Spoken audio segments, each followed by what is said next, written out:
when they say like hang out with the top people, we did that in here. So that's so great. Thank you.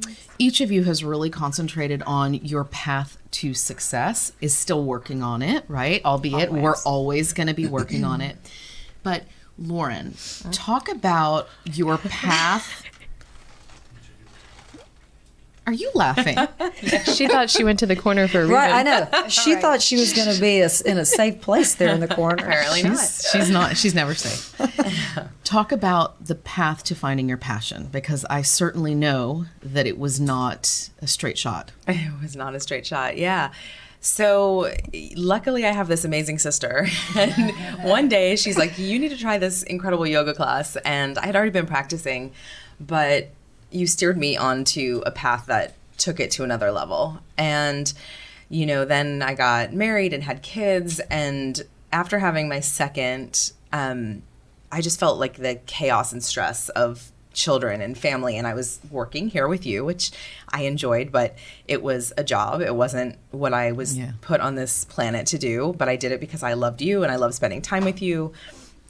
But the busyness of my life made me need to reevaluate. And I sat down with myself and was like, okay, what is it that brings me the most connection to me? Like, what is it that makes me me? And I realized it was really my yoga practice that was keeping me sane. It was keeping me functional and made me thrive. And so that was that seed I decided to plant. And talking with a friend who's also in passion, Marcy Sirota, actually, she and I had a play date with our kids, and she's like, yeah, guess what? I'm doing yoga teacher training. And I immediately was like, I'm not a jealous person, but she said it and I was like overcome with like, that is what I'm supposed to be doing.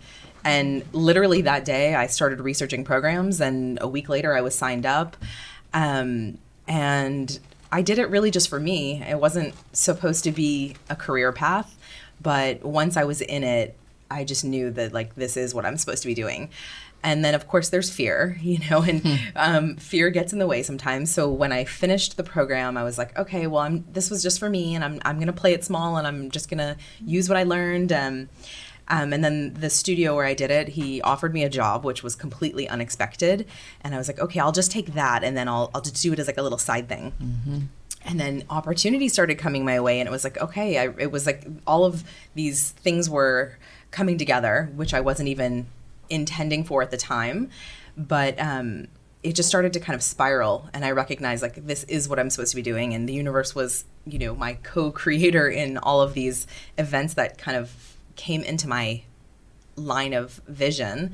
And then the more I started to cultivate creativity around it, and also clarity around what I was supposed to be doing, the more the path was just laid out for me. And now I use that to continue moving forward. So it's become a whole career. Yeah. It's interesting because, I was privileged to be around you at that time, and seeing the differential between how you felt being in here, not in here, at Landtower at that time, yes, versus what I see in you when I watch you teach. It's like, I don't want to say it's shocking because I didn't believe you had it in you, but it's almost like watching a different person. I was just telling Mom that the other day. I'm like, you don't know parts of her because you haven't been in a class of hers. Right. And it's interesting how that comes to be, right? Yes. You, my dear Hilary,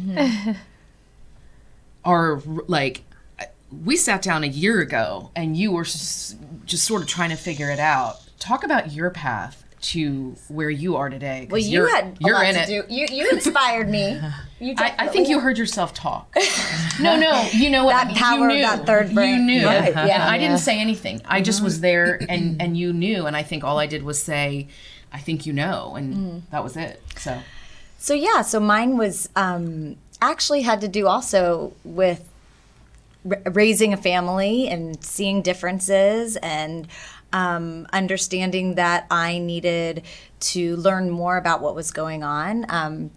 My passion is educating and coaching people who have an ADHD diagnosis or ADHD symptoms.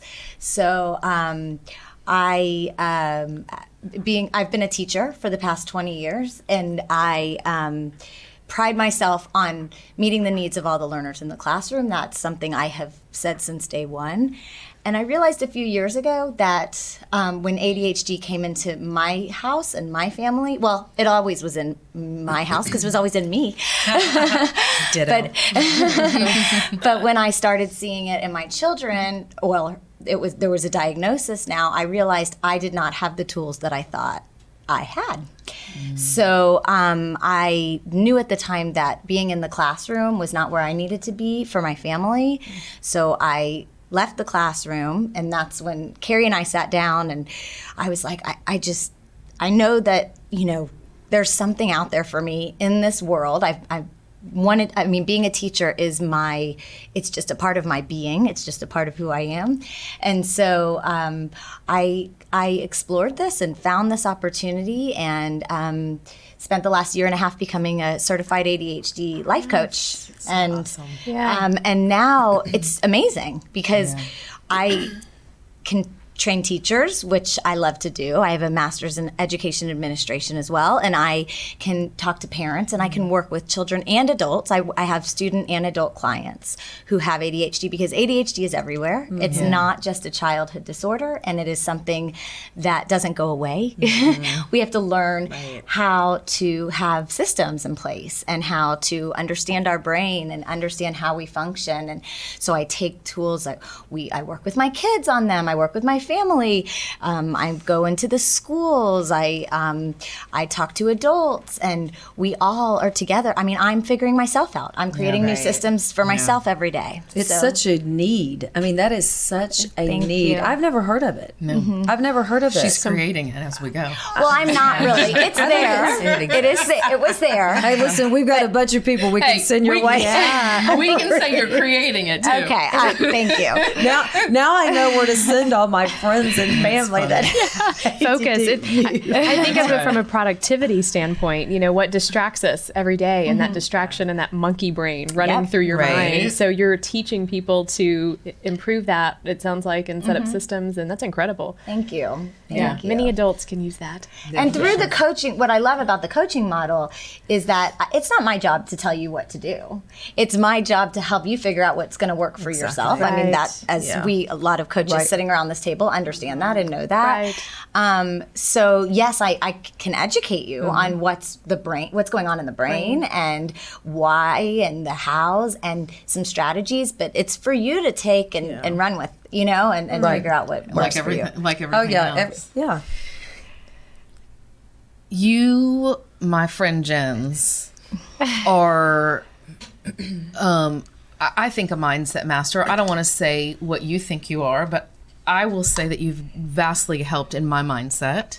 Positive. This is the way she is all the time. I mean, I've talked to her a lot, and she's just always living in gratitude. But take away what I think of you, and if you had a megaphone up to the world and could scream your message, what would it be? 100% is that everybody is amazing, that everybody's special, that everybody was sent here with a purpose, that everybody has the ability within them. There's nobody that is better than you, and you're not better than anybody else. And that we are sent here to create. And it's whatever that passion is for you, it's going to keep gnawing at you until you act upon it. And if you don't, and of course we talk about fear. I mean, listen, fear is what holds everybody back. But your passion is going to continue to just nag at you and nag at you and nag at you until you find the right people. You two had a conversation, Kari and Hilary are talking. She knew, but it was the conversation between the two of you. People ask me all the time, what do you think is one of the most important factors in having, when I say success, I'm not talking about financial success. I'm talking about happiness. I'm talking about living with passion and meaning. And my answer always is surround yourself with people that are living their lives like you want to live, and then the rest will follow. So you're going to be talking to them. They're going to talk you, I'm not going to say out of your fear, but they're going to talk you into action because success happens in action. They're going to start to, you're going to see how they live their life, and you're going to start to emulate what it is that they're doing. You know, success, the formula to success isn't a difficult one. What's difficult is just believing you can do it and then do it. But everybody is so amazing. And listen, the world needs you. You know, I am a podcast host, and one of the things I say at the beginning of all my shows is, I believe that we live in a world where there's a war between good and evil, and the only way evil wins is when good people don't do enough. The world needs us. I mean, they need every one of us at this table to work at our highest potential. And we're not supposed to help everybody in the world. We're only supposed to help the people we're supposed to help. I mean, you know, we've got amazing women in this room right now. And if we are all living at our fullest potential, and we're limitless, so that's never going to stop. We keep growing, the impact that we're going to make, but the world needs us. You know, and I see people all the time, and I know we all meet people and we talk to them, and you think this person is amazing, but if we set a level of 1 to 10, they're living their life as a 2. Yeah. And you're like, the world needs you living at a 10. And that's what I think we're really doing here. I mean, I think that's who you are at your heart as well, Kari, is we want to inspire people to fulfill their mission and their callings in life, and not to be afraid of it. And you're not crazy, okay? We are not crazy for doing all the things that we're doing. We're driven, and we can't stop. So, I mean, that would be my message. Just a little crazy. You got, There has to be a little bit of crazy. You got to be a little crazy. Yeah. I mean, my husband will say, Ginge, you're like a lot crazy. Here's what here's what I say to my kids is every person you meet is going to be crazy, and it's either they're a quarter crazy or they're 50% crazy or they're 100% crazy, but we're all crazy in our own way. So pick your crazy, That's right. Pick your crazy, and pick the ones that you hang out with too. Exactly. Summer, you are somebody that is coaching people as well, but you have to deal with all kinds of emotions in the workplace, and see, you know, you're dealing with people at different places, maybe that don't want to admit where they're at or aren't ready to accept. Name a time that this is a hard one. You can handle it though. She can handle it. She can handle it. She can do it. Name a time where you were not in control of your emotions. Oh my God. And how did that feel? That's the easy gosh, one for that's me. Last night. You mean the last time? Yeah. Right.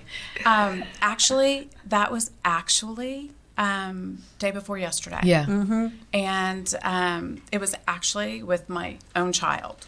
Mm-hmm. And, you know, it's so interesting. So many things that everybody's saying is bringing some other ideas to mind, which I'll share with you. But, you know, it's interesting when you are a coach and when you know so much about emotional and social intelligence and mindfulness, which I like to talk about because that mindful, is it mindful or mindful? F-U-L-L. Right. And so we really have to be cognizant. Oh, I like where, that. That's Yeah. good. I I love like that. that. where our headspace I is. love that.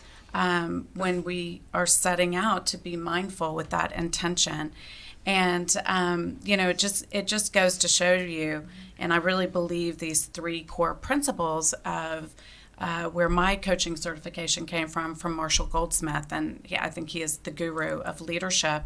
But the 3 guiding principles are courage, humility, and self-discipline. Mm-hmm. And I think that having that courage, number one, we were talking about having fear. Yeah. And that to me is, you know, this year, it's my year to just consistently set out to be brave.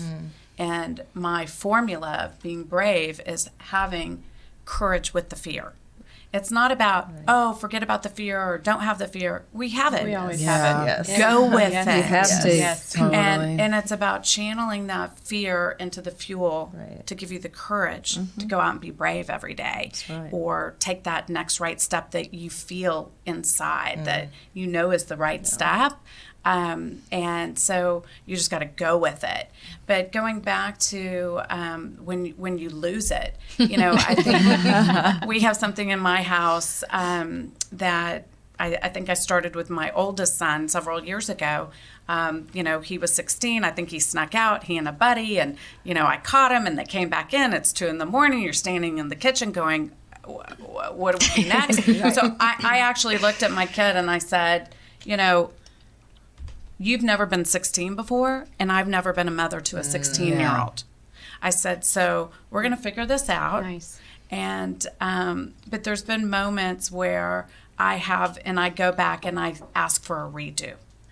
So now my 10-year-old son, when he goes off the hook, he'll come back and say, Mom, can we have a redo? Oh, I love that. genius. I love that too. Lesson for him. I think Huge. that it's so Wow. important to give ourselves grace and to give the ones around us that grace of permission.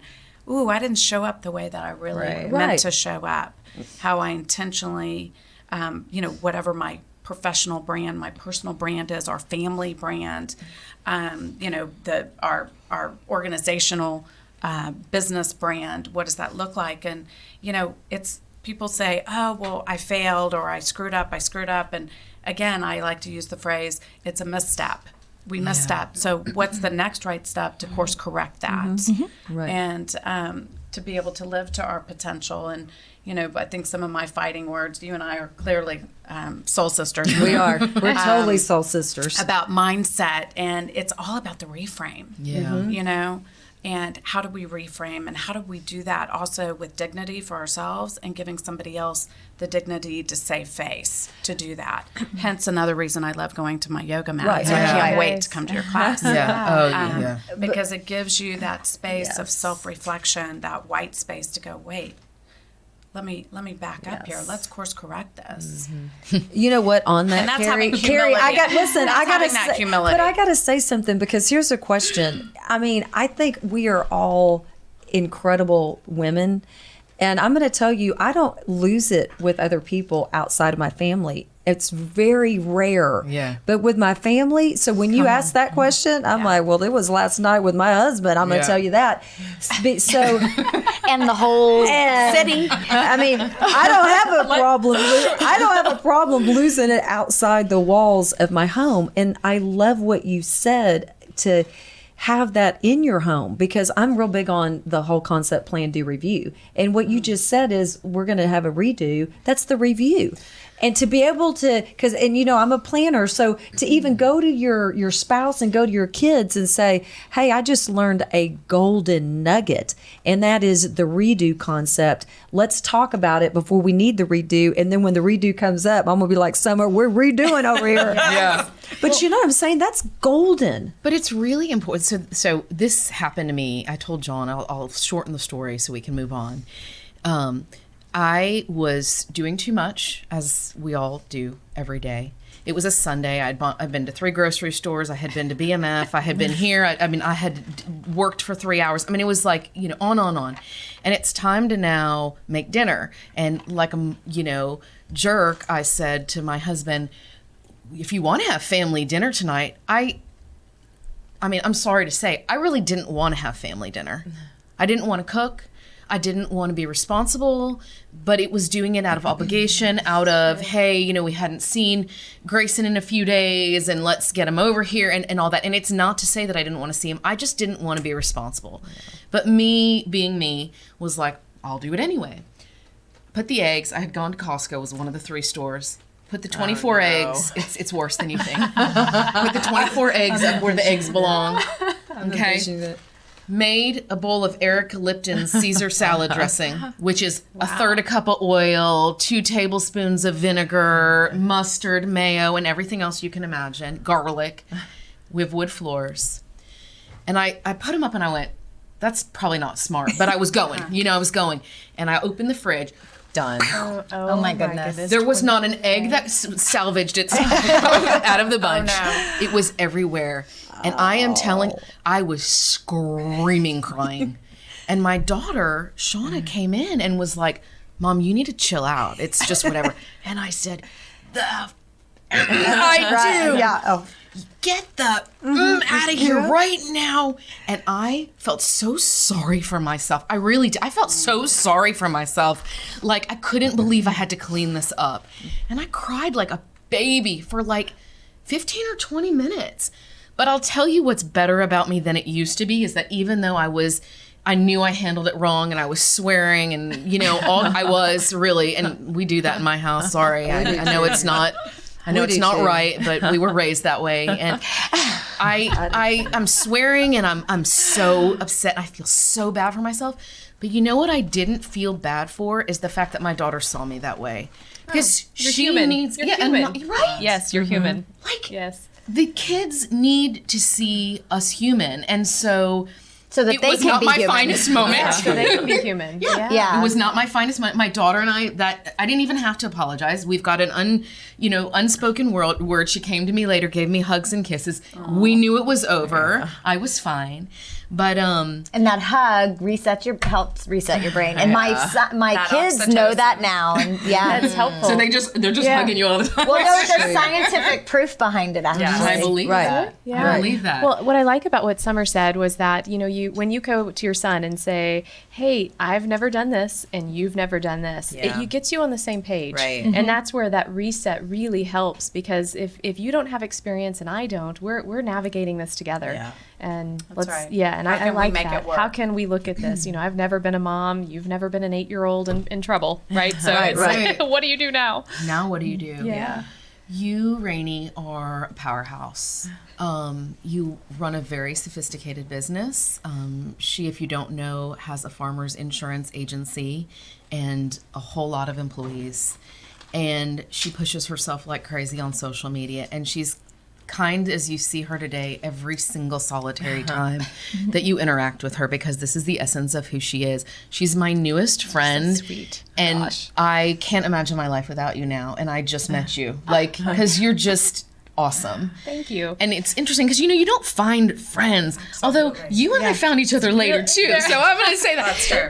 But you don't usually find friends later in life. Although I think it's super important because that's when you've developed and changed. Yes.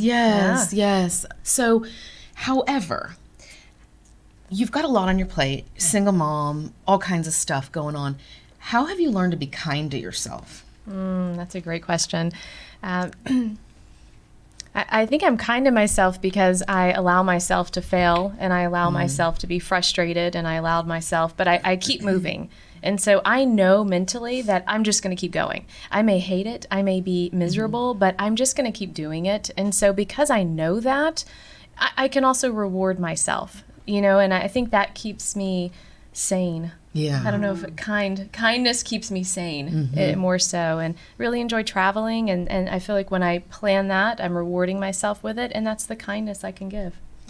You've got I would say like that's the essence of your soul is kindness. That's why I asked you that question because I think that you've grasped that really, really well and you exude that out into the world. But I also see people But really you probably well. work on it. Well, yeah, but I also see people. It's like when I said you're human, it's like, whatever. You fell apart. You'll be fine. There's nothing wrong with you. So I don't look at people and judge them as much as I maybe did when I was younger or I just see a lot of good in people, and I think that helps.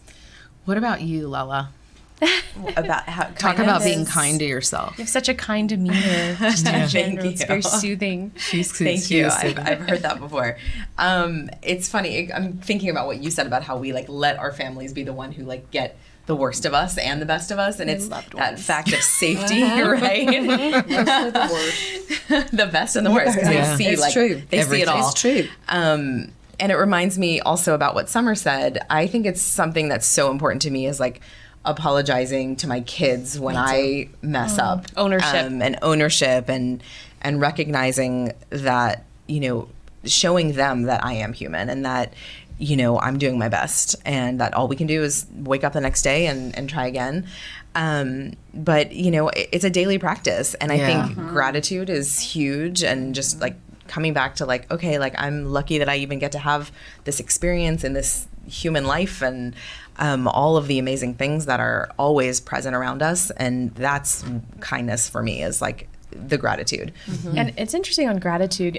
Someone recently gave me a book, and I'm writing down every day 3 things. What's it called? I think it says It's that gratitude. little It's black. I haven't. Gratitude Somebody journal. just for the holidays this year, somebody Yes. got me a new gratitude journal, and it's I actually amazing. received 2. So that's there's awesome. a theme. Yeah. I received a gratitude I journal. started my own just in a notebook. Yeah, I used to have have an one that was extra just one. my own also. Yeah, it's interesting to see the days though what you're you're Yes. grateful for. Some Yes. days you're grasping. You're like, Right. well, I have a house.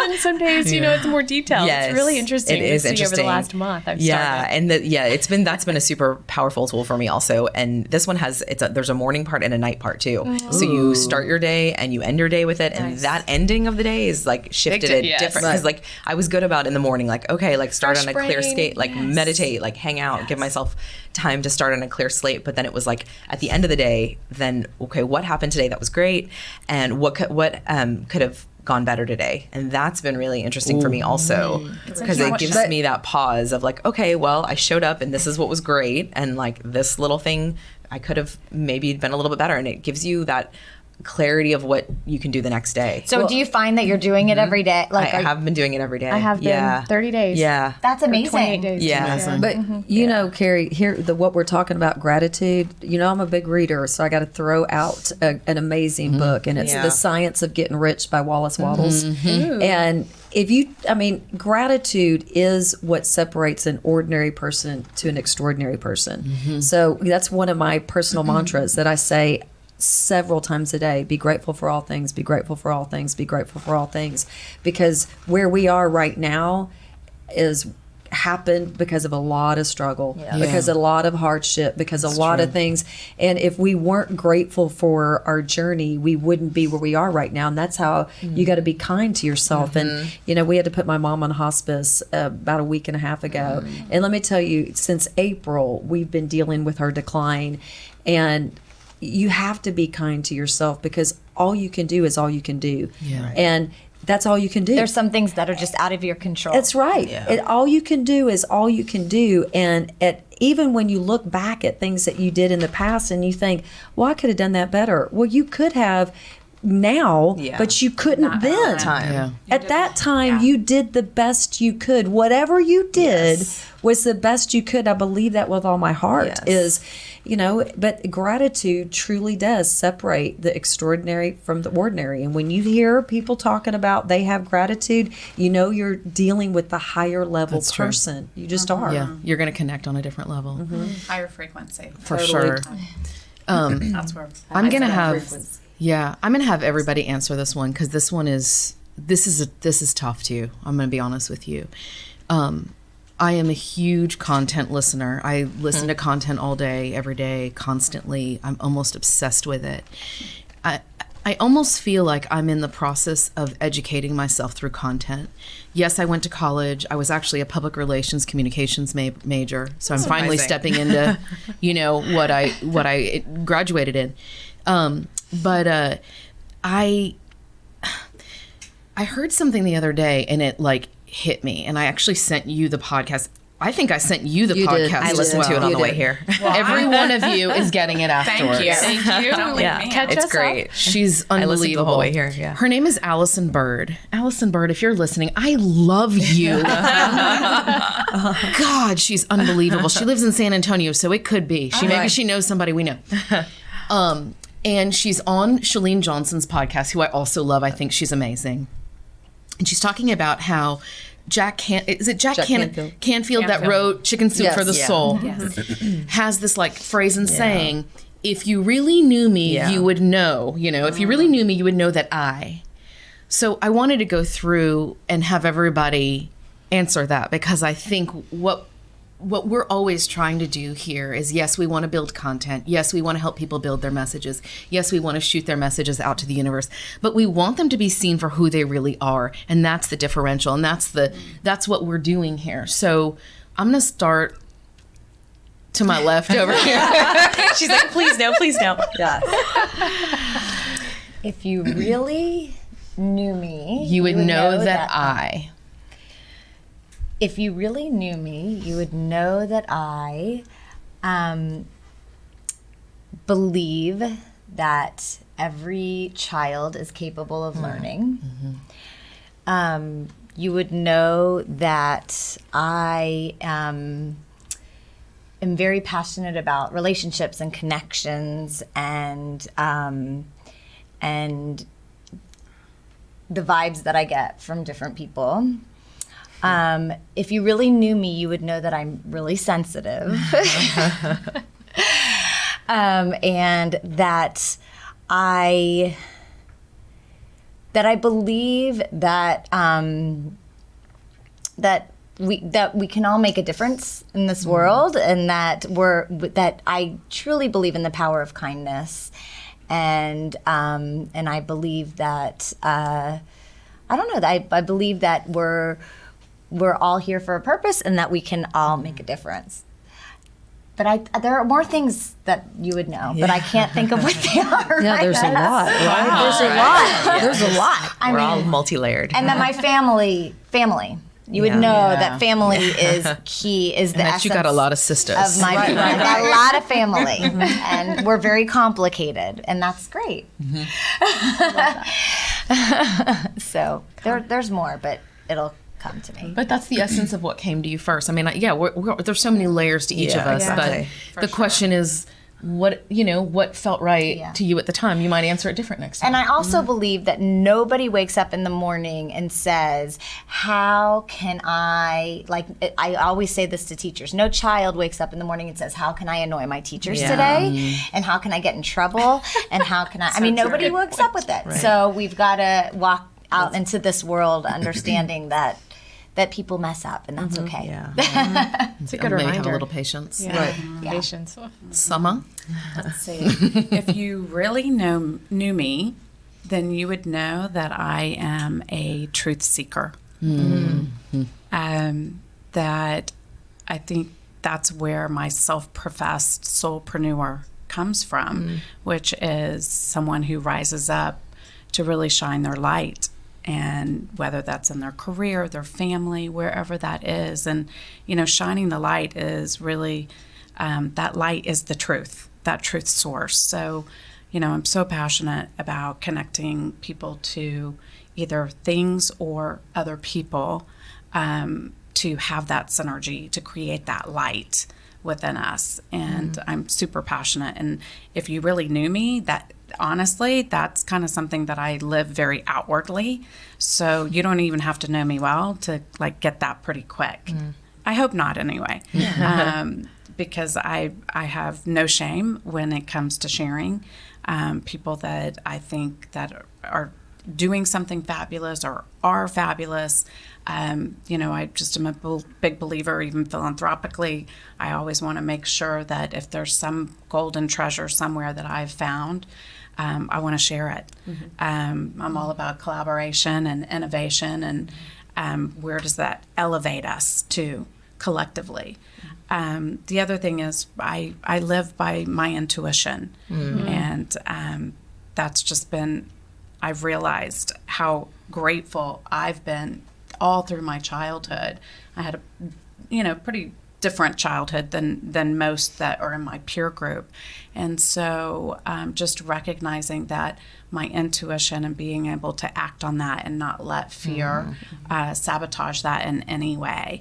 And so, sometimes I'm pretty out there. I just finished a book called Super Attractor by Gabby Bernstein. Yeah. So that's a much higher level kind of spiritual connect. And some people are like, oh, and other people are like, oh my gosh, I can't get enough. All the signs are here. And I'm like, you know what? When you live with clarity and you live intentionally and with purpose, And I think we kid ourselves thinking that purpose has to be one big grand thing. You know, it can shift from year to year.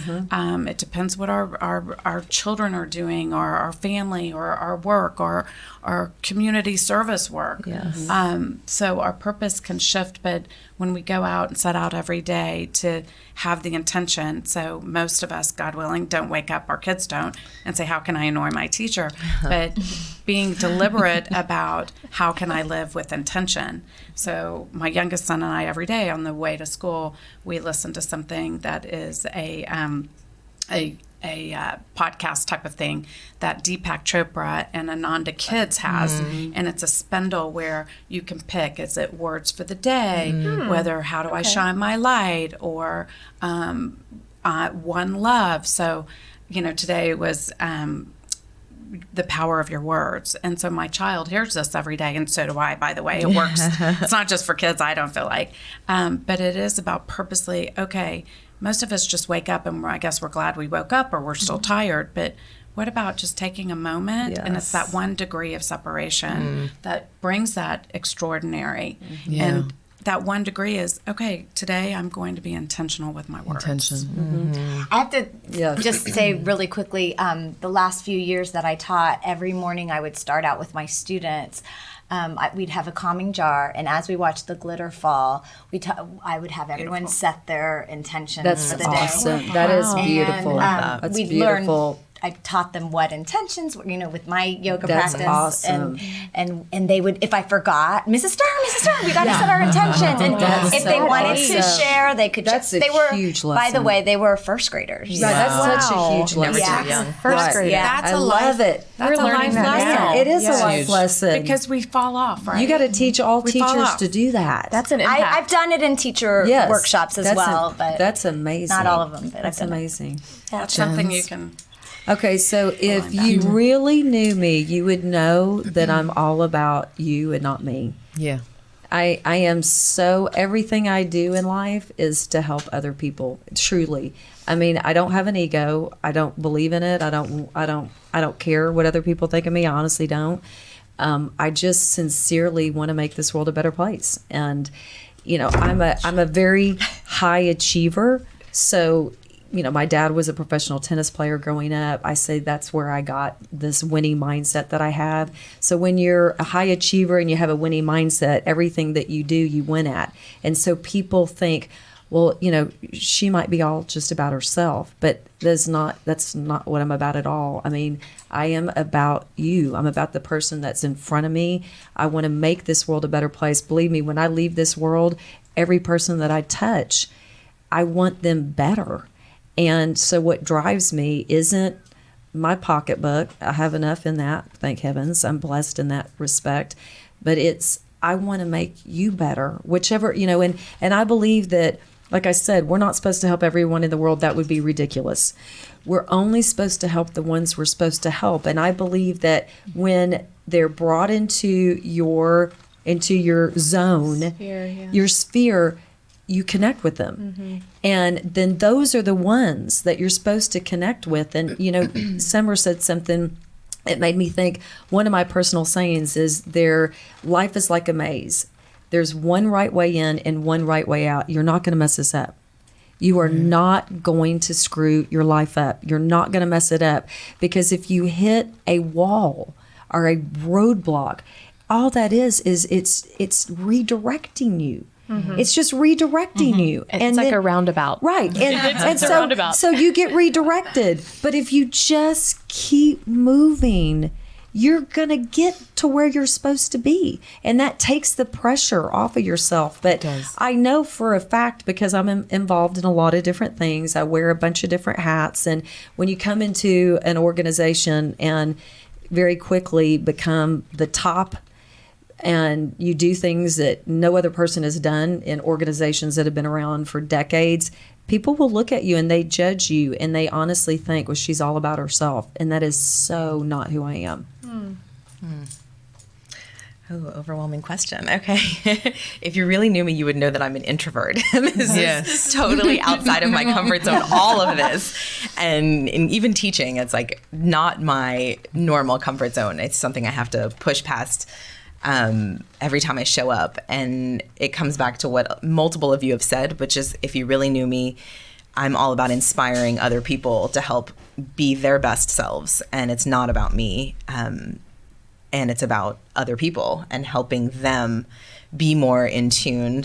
And me sharing the tools that have helped me. And what you said really resonated, because I think it's, when you really want to understand something, you teach. And so that was kind of where I ended up in this practice. It's like, okay, you show up every day and you teach. And in those moments where you're teaching, you're learning. And that's so much of what inspires me every day.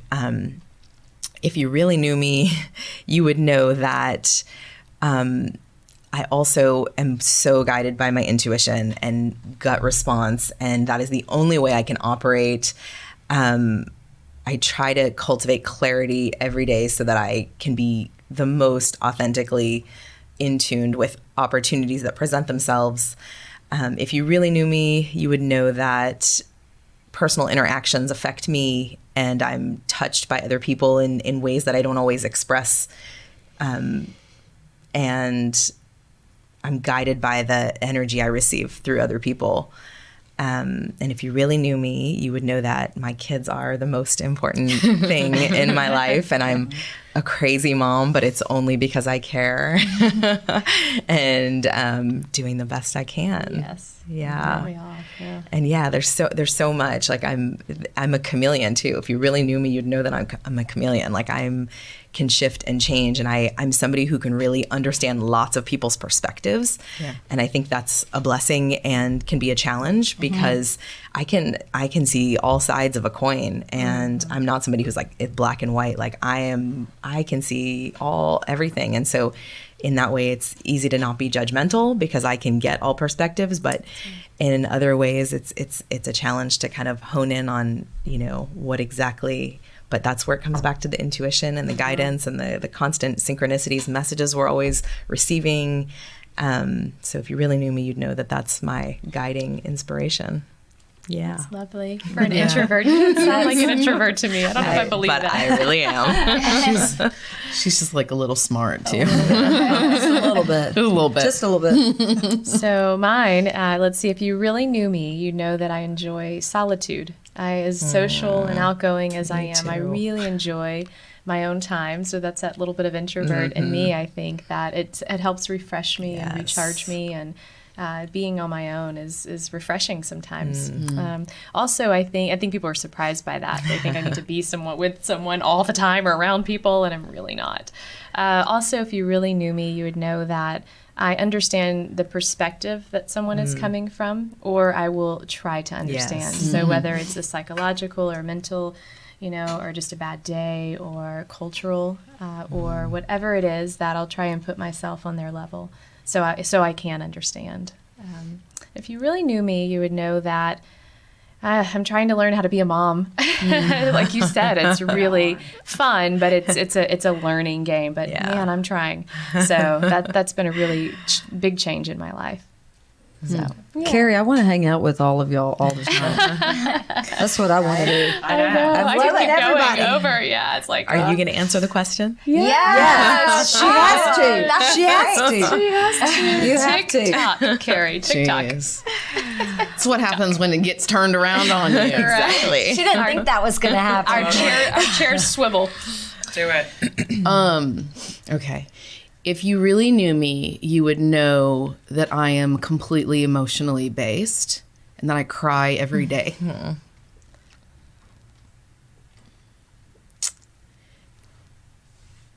My desire to impact the world has not been realized. It has been a hole in my heart my entire successful professional career. And it's almost killed me. I paint a really beautiful picture, and I am a happy person. I really am. Like, what you see is not what you get. I just am complicated. If you really knew me, you would know that I am the oldest of 3, and guided by wanting to spend time with my dad and feeling like I needed to be in business to have that relationship with him. And he tried his best, and he's amazing. And it's not about that. But he wasn't around, and I needed him. And I love my parents, and I love where I come from. But I am going to be for me. And I will succeed in my own right. Not because it's the right thing to do, but because I want to really propel the world. And I believe that I can. And I believe I'm supposed to. And if you really knew me, you would know that being in a podcast and doing this is the most beautiful practice. I've practiced yoga for 20 years with the same instructor, which is how Lauren said she found it. She found her own way, and she's way more advanced than I am. But this is as much therapy for me as it is content, right? So I find it to be a mixture, and that to me is the perfect storm, right? Mm-hmm. We need to put content out there, and people need to see us, and they need to see who we are. But I believe that the more they see us for who we really are, then the more we draw the right people in. Yeah. Right. And so if I'm going to cry today, I cried today. Yeah. What's funny about that is, Give you my in our last, I'm fine. In our last podcast, I said, John, I want to see their inside. Like, yes. I want to make people cry. And he did, and and I was like, oh my God. But here I am. But no, if you really knew me, then you would know that I am in fear every single day, and I do it anyway. Mm-hmm. I got to say something, because this that you just shared is what Kari shared with me, I guess, a couple years ago when we first started working together. And I said, okay, we're going to start with a vision statement. And it took Kari so long to write her vision statement, because she really didn't want to write what she really felt in her heart. Mm-hmm. She wanted to write what she thought was right. And what everybody wanted her to do. And she had this experience. And that's when I knew, you know what, you're not doing what you really want to do. But I knew she was ready, because I feel like so many people are in that place. Yes. But I want to share an aha moment that I had in October. I was facilitating an event, and we were talking about legacy. And you know how everybody is just so confused. People are confused about, well, what's my legacy? What's my legacy? Well, if you listen to all of us, this was the epiphany or the aha moment that I had.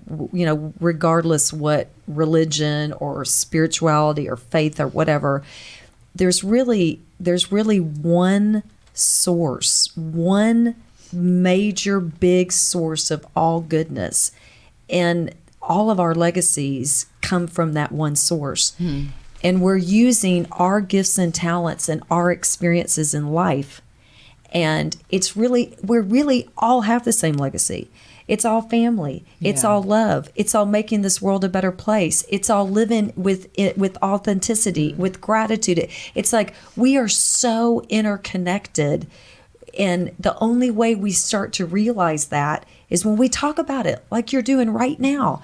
I mean, that, it's amazing. Like, I'm not kidding when I say I want to hang out with all of y'all all the time. Okay? I just want to add one thing. I want to say that what's so fascinating about what you shared is, we learn about stories and old beliefs, and we learn about our ghouls and guardians. And, we love a lot of us love our parents and are, and are raised into good families. And you and I have talked a lot about the expectations versus because I come from a family where everyone has a higher degree and that's just what you do and whatever. And I'm like, but I don't think I want to be a teacher anymore,